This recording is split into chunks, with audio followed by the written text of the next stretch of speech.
the family said to be the wealthiest in the world. When Amschel Meyer Bauer inherited the business, he decided to change his name to Rothschild. Amschel soon learned that loaning money to governments and kings was more profitable than loaning to private individuals. Not only were the loans bigger, but they were secured by the nation's taxes. Mayer Rothschild had 5 sons. He trained them all in the skills of money creation, then sent them out to the major capitals of Europe to open branch offices of the family banking business. His first son, Amschel Meyer, stayed in Frankfurt to mind the hometown bank. His second son, Solomon, was sent to Vienna. His third son, Nathan, was clearly the most clever. He was sent to London at age 21 in 1798, 100 years after the founding of the Bank of England. His fourth son, Karl, went to Naples, and his fifth son, Jacob, went to Paris. Rothschilds soon grew unbelievably wealthy. By the mid-1800s, they dominated all European banking and were certainly the wealthiest family in the world. They financed Cecil Rhodes, making it possible for him to establish a monopoly over the diamond and gold fields of South Africa. In America, they financed the Harrimans in railroads, the Vanderbilts in railroads and the press, and Carnegie in the steel industry, among many others. In fact, during World War I, J.P. Morgan was thought to be the richest man in America. But after his death, it was discovered that he was actually only a lieutenant of the Rothschilds. By 1850, James Rothschild, the heir of the French branch of the family, was said to be worth 600 million French francs, 150 million more than all the other bankers in France put together. He built this mansion called Ferrier, just east of Paris. Wilhelm I, on seeing it, exclaimed, "Kings couldn't afford this. It could only belong to a Rothschild." Money changers, those who loan out and manipulate the quantity of money, were active in medieval England. In fact, they were so active that acting together, they could manipulate the entire English economy. These were not bankers per se. The money changers generally were the goldsmiths. They were the first bankers because they started keeping other people's gold for safekeeping in their vaults. The first paper money was merely a receipt for gold left at the goldsmith. Paper money caught on because it was more convenient than carrying around a lot of heavy gold and silver coins. Eventually, goldsmiths noticed that only a small fraction of the depositors ever came in and demanded their gold at any one time. Goldsmiths started cheating on the system. They discovered that they could print more money than they had gold, and usually no one would be the wiser. Then they could loan out this extra money and collect interest on it. This was the birth of fractional reserve banking. That is, loaning out many times more money than you have assets on deposit. So, if $1,000 in gold were deposited with them, they could loan out about $10,000 in paper money and draw interest payments on it, and no one would ever discover the deception. By this means, goldsmiths gradually accumulated more and more wealth and used this wealth to accumulate more and more gold. Today, this practice of loaning out more money than there are reserves is known as fractional reserve banking. Every bank in the United States is allowed to loan out at least 10 times more money than they actually have. That's why they get rich on charging, let's say, 8% interest. It's not really 8% per year, which is their income. It's 80%. That's why bank buildings are always the largest in town. When Queen Mary's sister, Queen Elizabeth I, took the throne, she was determined to regain control over English money. Her solution was to issue gold and silver coins from the public treasury and take the control over the money supply away from the money changers. Oliver Cromwell finally overthrew King Charles, purged the Parliament, and put the king to death. the money changers were immediately allowed to consolidate their financial power. The result was that for the next 50 years, the money changers plunged Great Britain into a series of costly wars. They took over a square mile of property in the center of London, known as the City of London. This area today is still known as one of the 3 predominant financial centers of the world. By the end of the 1600s, England was in financial ruin. 50 years of more or less continuous wars with France and Holland had exhausted her. Frantic government officials met with the money changers to beg for the loans necessary to pursue their political purposes. The price was high. A government-sanctioned, privately owned bank which could issue money created out of nothing. It was to be the modern world's first privately owned central bank, the Bank of England. Although it was deceptively called the Bank of England to make the general population think it was part of the government, it was not. Like any other private corporation, the Bank of England sold shares to get started.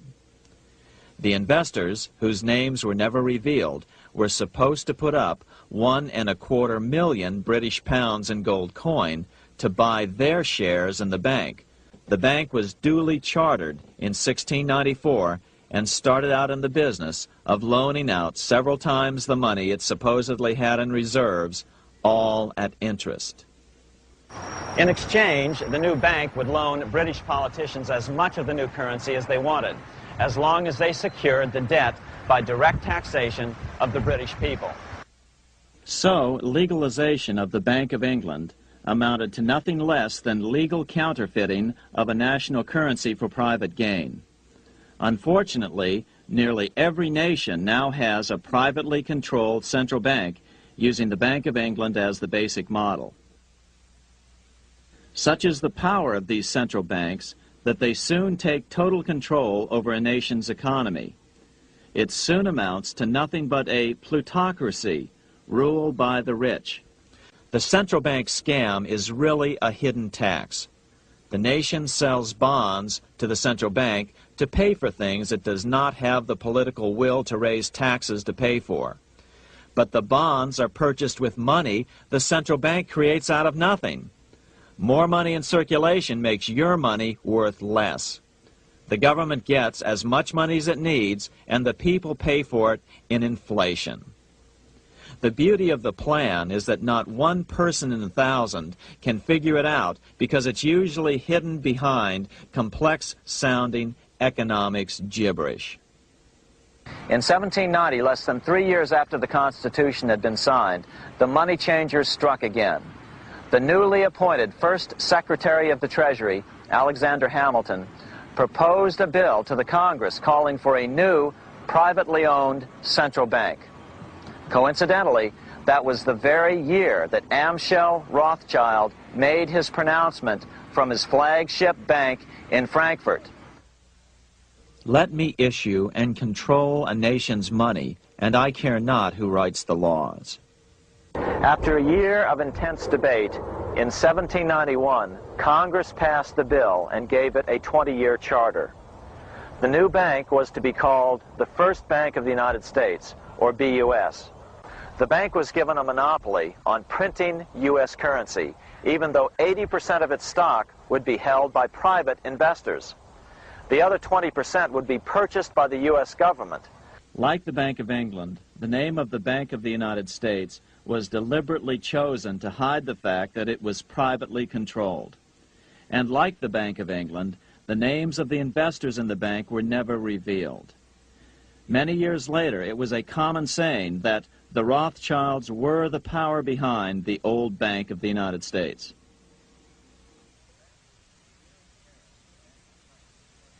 Here in Paris, the Bank of France was organized in 1800, just like the Bank of England. But Napoleon decided France had to break free of debt, and he never trusted the Bank of France.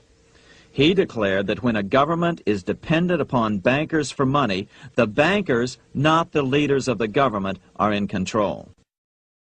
This is the Waterloo battlefield about 200 miles northeast of Paris in what today is Belgium. Here Napoleon suffered his final defeat, but not before thousands of French and Englishmen gave their lives on a steamy summer day in July of 1815. The outcome was certainly in doubt. In fact, had Napoleon attacked a few hours earlier, he would probably have won the battle. But no matter who won or lost, back in London, Nathan Rothschild planned to use the opportunity to try to seize control over the British stock and bond market and possibly even the Bank of England. Rothschild stationed a trusted agent, a man named Rothworth, on the north side of the battlefield, closer to the English Channel. Once the battle had been decided, Rothworth took off for the Channel. He delivered the news to Nathan Rothschild a full 24 hours before Wellington's own courier. Rothschild hurried to the stock market and took up his usual position in front of an ancient pillar. All eyes were on him. The Rothschilds had a legendary communications network. If Wellington had been defeated and Napoleon was loose on the continent again, Britain's financial situation would become grave indeed. Rothschild looked saddened. He stood there motionless, eyes downcast. Then suddenly he began selling. Other nervous investors saw that Rothschild was selling. It could only mean one thing. Napoleon must have won, Wellington must have lost. The market plummeted. Soon everyone was selling their consols, their British government bonds, and prices dropped sharply. But then Rothschild started secretly buying up the consols through his agents for only a fraction of their worth hours before. Myths, legends, you say? 100 years later, the New York Times ran a story which said that Nathan's grandson had attempted to secure a court order to suppress a book with this stock market story in it. The Rothschild family claimed the story was untrue and libelous, but the court denied the Rothschilds' request and ordered the family to pay all court costs.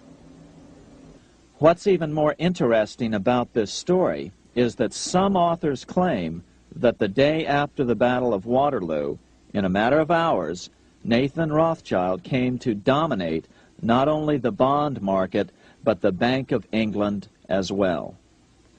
Whether or not the Rothschild family seized control of the Bank of England, the first privately owned central bank in a major European nation and the wealthiest, one thing is certain. By the mid-1800s, the Rothschilds were the richest family in the world, bar none. They dominated the new government bond markets and branched into other banks and industrial concerns. In fact, the rest of the 19th century was known as the Age of the Rothschilds. Despite this overwhelming wealth, the family has generally cultivated an aura of invisibility.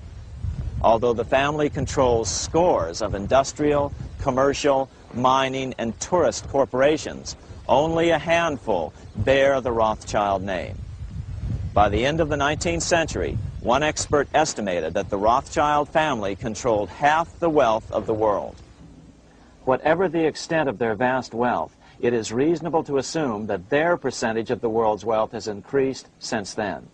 But since the turn of the century, the Rothschilds have cultivated the notion that their power has somehow waned even as their wealth increases. Just 1 year after Waterloo and Rothschild's alleged takeover of the Bank of England, the American Congress passed a bill permitting yet another privately owned central bank. This bank was called the Second Bank of the United States. Just as before, the primary stockholders remained a secret. But it is known that the largest block of shares, about 1/3 of the total, were sold to foreigners. As one observer put it, it is certainly no exaggeration to say that the Second Bank of the United States was rooted as deeply in Britain as it was in America. So, by 1816, some authors claim the Rothschilds had taken control over the Bank of England and backed a new, privately owned central bank in America as well. During the early 1900s, men like J.P. Morgan led the charge. One final panic would be necessary to focus the nation's attention on the supposed need for a central bank.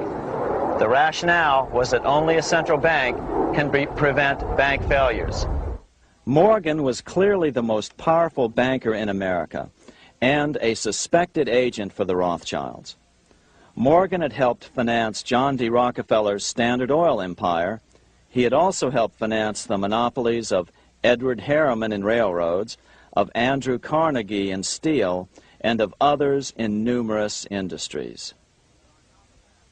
But on top of that, J.P. Morgan's father, Junius Morgan, had been America's financial agent to the British. After his father's death, J.P. Morgan took on a British partner, Edward Grenfell, a longtime director of the Bank of England. By 1907, the year after Teddy Roosevelt's re-election, Morgan decided it was time to try for a central bank again.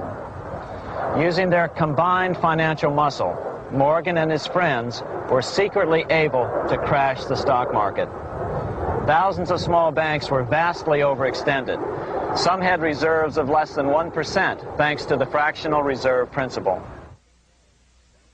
Within days, bank runs were commonplace across the nation.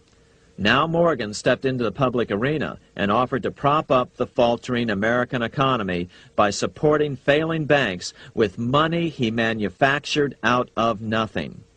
It was an outrageous proposal, far worse than even fractional reserve banking, but Congress let him do it. His plan worked. Soon, the public regained confidence in money in general and quit hoarding their currency.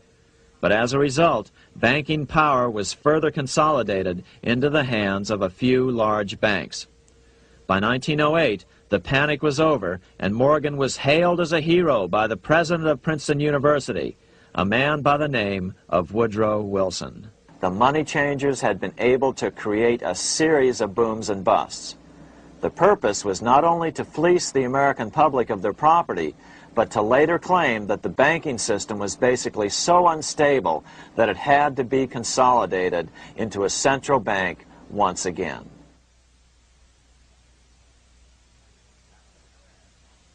After the crash, Teddy Roosevelt, in response to the panic of 1907, signed into law a bill creating something called the National Monetary Commission. Of course, the commission was packed with Morgan's friends and cronies. The chairman was a man named Senator Nelson Aldrich from Rhode Island. Aldrich represented the Newport, Rhode Island homes of America's richest banking families. His daughter married John D. Rockefeller, Jr., and together they had 5 sons: John, Nelson, who would become vice president in 1974, Lawrence, Winthrop, and David, the head of the Council on Foreign Relations and former chairman of Chase Manhattan Bank. As soon as the National Monetary Commission was set up, Senator Aldrich immediately embarked on a 2-year tour of Europe, where he consulted at length with the private central bankers in England, France, and Germany. The total cost of his trip alone to the taxpayers was $300,000, an astronomical sum in those days. Shortly after his return, on the evening of November 22, 1910, some of the wealthiest and most powerful men in America boarded Senator Aldrich's private rail car and in the strictest secrecy journeyed to this place, Jekyll Island, off the coast of Georgia. With the group came Paul Warburg. Warburg had been given a $500,000 per year salary to lobby for the passage of a privately owned central bank in America by the investment firm Kuhn, Loeb and Company. Warburg's partner in this firm was a man named Jacob Schiff, the grandson of the man who shared the Greenshield house with the Rothschild family in Frankfurt. Schiff, as we'll find out later, was in the process of spending $20 million to finance the overthrow of the Tsar in Russia. These 3 European banking families, the Rothschilds, the Warburgs, and the Schiffs, were interconnected by marriage down through the years, just as their American banking counterparts, the Morgans, Rockefellers, and Aldriches were. Secrecy was so tight that all 7 primary participants were cautioned to use only first names to prevent servants from learning their identities. Years later, one participant, Frank Vanderlip, president of National City Bank of New York and a representative of the Rockefeller family, confirmed the Jekyll Island trip in a February 9, 1935 edition of the Saturday Evening Post. The participants came here to figure out how to solve their major problem, how to bring back a privately owned central bank. All the participants knew that these problems could be hammered out into a workable solution. But perhaps their biggest problem was a public relations problem, the name of the new bank. That discussion took place right here in this room, one of the many conference rooms in this sprawling hotel, today known as the Jekyll Island Club Hotel.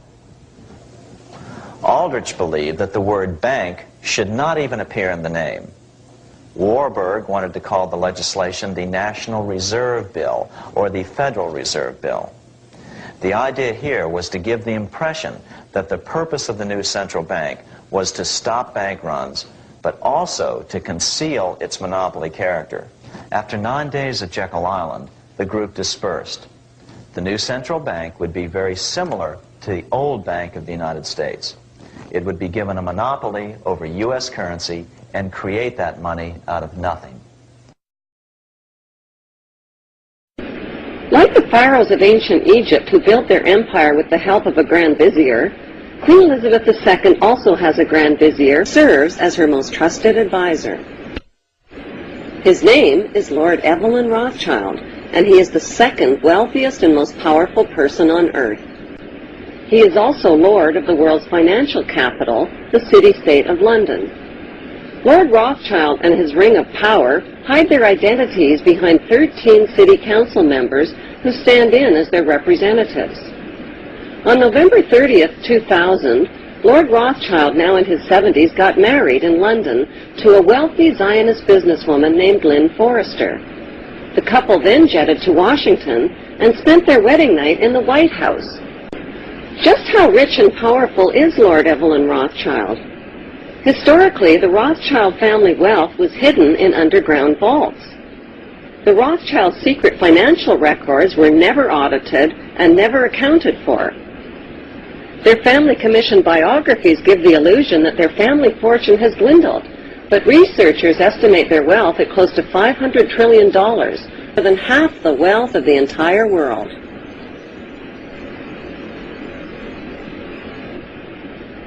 Besides their many castles, palace mansions, wineries, racehorses, and exotic resorts, the Rothschilds bought Reuters in the 1800s. Reuters then bought the Associated Press, which selects and delivers the same news stories to the entire world, day after day.